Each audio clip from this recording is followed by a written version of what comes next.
Hello friends, आप लोगों का स्वागत है हमारी यूट्यूब चैनल पर। तो आज हम देखेंगे कक्षा 6, 7 और 8 का हमारा पर्यावरण यूपी बोर्ड का पाठ 8। पाठ का नाम है पारिस्थितिकी तंत्र।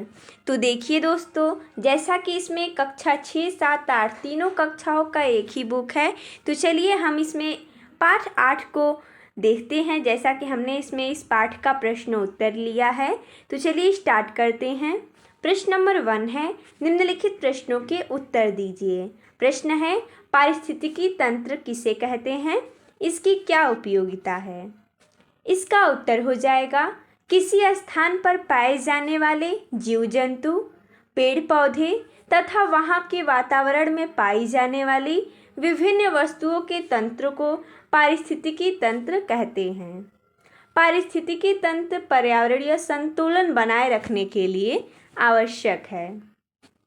अगला प्रश्न ख नंबर है, पारिस्थितिकी तंत्र की संरचना किन किन घटकों से मिलकर होती है। इसका उत्तर हो जाएगा पारिस्थितिकी तंत्र की संरचना सजीव तथा निर्जीव घटकों से मिलकर होती है। अगला प्रश्न ग नंबर है, आहार जाल किसे कहते हैं, उदाहरण सहित समझाइए। तो जैसा कि हमने यहाँ पर इसका उत्तर लिखा है, किसी पारिस्थितिक तंत्र की उपस्थिति में विभिन्न आहार श्रृंखलाएं एक दूसरे से संबंध होकर एक जाल रूपी संरचना का निर्माण करती हैं, जिसे आहार जाल कहते हैं। अगला है प्रश्न घ नंबर, अनुकूलन से आप क्या समझते हैं। मरुस्थलीय पौधे अपने वातावरण में किस प्रकार अनुकूलित रहते हैं। तो जैसा कि हमने यहाँ पर इसका उत्तर लिखा है कि किसी विशेष वातावरण में सुगमता पूर्वक जीवन व्यतीत करने एवं वंश वृद्धि के लिए जीवों के शरीर में रचनात्मक एवं क्रियात्मक अस्थायी परिवर्तन उत्पन्न होने की प्रक्रिया अनुकूलन कहलाती है। मरुस्थलीय क्षेत्र के पौधे अपने वातावरण में अनुकूलित रहने के लिए वाष्पोत्सर्जन द्वारा पानी की कमी को रोकने के लिए कांटों के रूप में परिवर्तित हो जाते हैं। जड़ें पानी की तलाश में गहराई तक चली जाती हैं और तना चपटा के गूदेदार हो जाता है। अगला प्रश्न है, प्रवासी पक्षी किसे कहते हैं। इसका उत्तर हो जाएगा मौसम से अनुकूलन बनाए रखने के लिए पक्षी हिमालय के बर्फीले क्षेत्रों जैसे साइबेरिया, ऑस्ट्रेलिया से हजारों किलोमीटर की यात्रा करके हमारे देश में आते हैं। इन पक्षियों को प्रवासी पक्षी कहते हैं। अगला प्रश्न दूसरा है, सही कथन के सामने सही तथा गलत कथन के आगे गलत का चिन्ह लगाइए। तो जैसा कि हमने यहाँ पर लगाया है, प्रश्न है, सजीव और निर्जीव घटक एक दूसरे पर निर्भर नहीं होते हैं। ये गलत है, क्योंकि बोला है निर्भर नहीं होते हैं, लेकिन ये एक दूसरे पर निर्भर होते हैं, इसलिए गलत हो जाएगा। अगला है, सभी प्राणी, पेड़ पौधे, जलवायु और पर्यावरण मिलकर पारिस्थितिकी तंत्र बनाते हैं। ये सही है, तो इसके आगे हम सही का निशान लगा देंगे। अगला है, प्रथम चरण उपभोक्ता शेर, चीता, भेड़िया आदि हैं। ये गलत है, क्योंकि शेर, चीता, भेड़िया आदि ये सब प्रथम चरण उपभोक्ता नहीं है, तो इसके आगे हम गलत का चिन्ह लगा देंगे। अगला है, मृत जीवधारियों से भोजन प्राप्त करने वाले जीव मृतोपजीवी कहलाते हैं। ये सही है, जो मृत जीवधारियों से भोजन प्राप्त करते हैं उन्हें मृतोपजीवी कहते हैं। अगला है, हमें पारिस्थितिकी संतुलन को बनाए रखना चाहिए। ये भी सही है, तो इसके आगे हम सही का निशान लगा देंगे। अगला है, हमारी पृथ्वी के चारों ओर वायुमंडल है। ये भी सही है, तो इसके आगे हम सही का निशान लगा देंगे। अगला है, मनुष्य पर्यावरण का अंग नहीं है। ये गलत है, क्योंकि मनुष्य ही पर्यावरण का अंग है, लेकिन इसमें बोला नहीं है, तो इसलिए गलत हो जाएगा। अगला प्रश्न तीसरा है, रिक्त स्थानों की पूर्ति कीजिए। तो जैसा कि हमने यहाँ पर पूर्ति करके दिखाया है, दिया गया है जल, वायु, पोषक तत्व, सौर ऊर्जा आदि यहाँ पर रिक्त स्थान घटक कहलाते हैं। तो ये सब कैसे घटक हैं, तो निर्जीव घटक हैं, तो यहाँ पर हम भर देंगे। अगला है, भोजन के लिए दूसरे जीवों पर निर्भर रहने वाले जीव कहलाते हैं। जो भोजन के लिए दूसरों पर निर्भर रहते हैं उन्हें हम परपोषी बोलते हैं, तो हम यहाँ पर भर देंगे परपोषी। अगला है उत्पादक व उपभोक्ता के बीच प्रत्येक भोजन स्तर को तल कहते हैं। तो यहाँ पर रिक्त स्थान है, क्या कहते हैं? तो पोषक तल कहते हैं। तो हम यहाँ पर भर देंगे पोषक तल।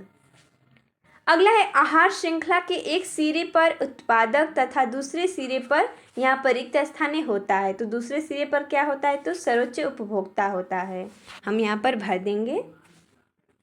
अगला है प्रकृति में ऊर्जा का प्रमुख स्रोत है। तो प्रकृति में प्रमुख ऊर्जा का स्रोत क्या है? तो सूर्य है। यहाँ पर हम भर देंगे सूर्य।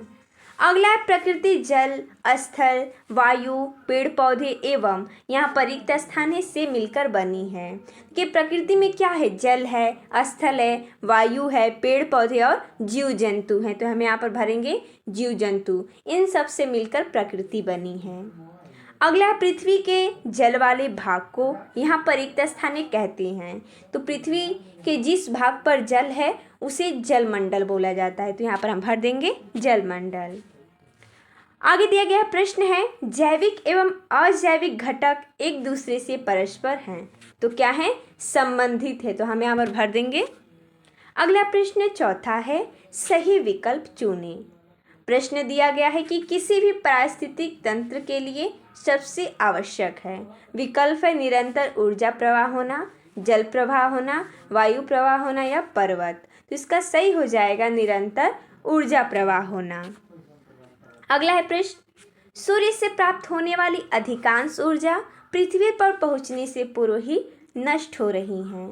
विकल्प है किस कारण की वजह से जो सूर्य से प्राप्त होने वाली अधिकांश ऊर्जा होती हैं पृथ्वी पर पहुंचने से पहले ही नष्ट हो जा रही है। उनका कारण क्या है? विकल्प में दिया गया है। सही कारण हमें पहचानना है।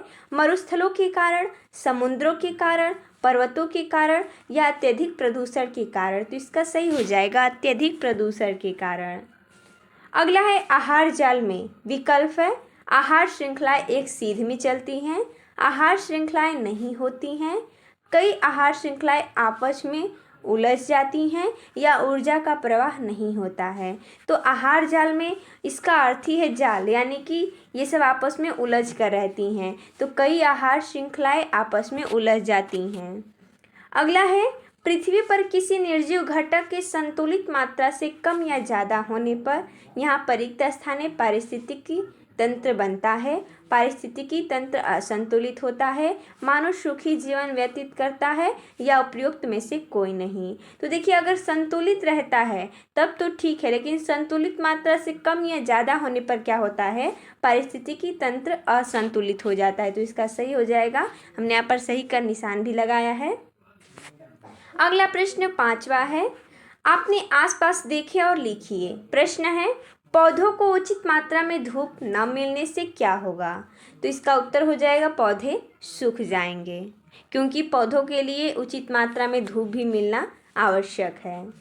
अगला है अपने आसपास के जीव जंतुओं एवं पेड़ पौधों को देखकर एक खास श्रृंखला का रेखांकित चित्र बनाइए। तो आप ये अपनी किताब की सहायता से बना सकते हैं। अगला है पशुओं के मृत शरीर के कौन कौन से जीव खाते हैं?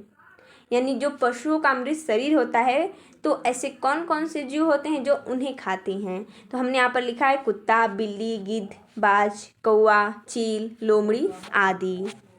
तो देखिए दोस्तों, जैसा कि हमने इस वीडियो में इस पाठ के प्रश्न उत्तर को देखा, तो मिलते हैं तब तक के लिए धन्यवाद दोस्तों।